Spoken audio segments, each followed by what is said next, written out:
Mustafa Dija ban ji da in yo waka. In yo waka jarumi dan kokowa.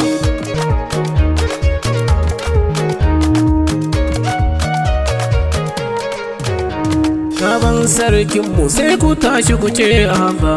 Ka zama tauraro duniya na ƙaunarka. Ba mai kushenka har magauta sun bi ka. Yau kai ne sarki a cikin 'yan kokowa. Ka ci takobi duniya mai ana kuwa. Yara da manya na gani duk suna shewa. Ina na ka gwani gana sai ku ce Abba.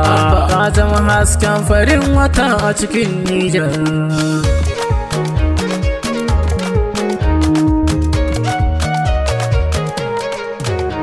Kai ne dai yanzu babu mai yin tamakarka.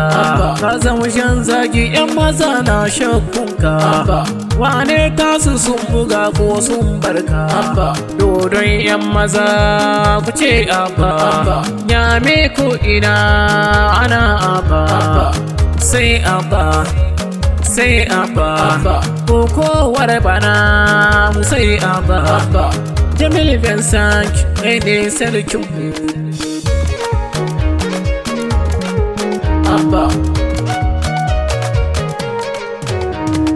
In ka so uwa ka so ɗanta. Abba.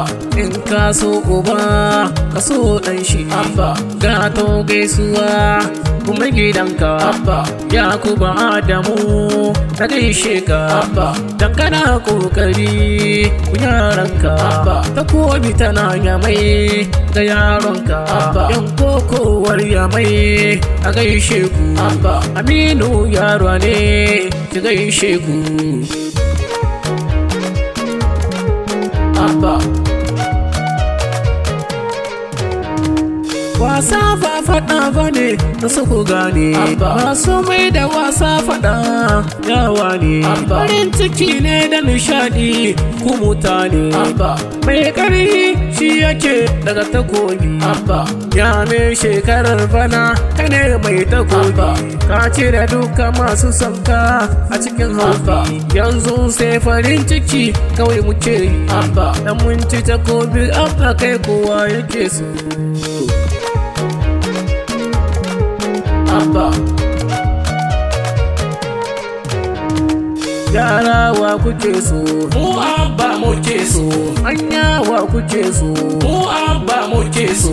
Kuma wa kuke so? Mu Abba muke so. Mata wa kuke so?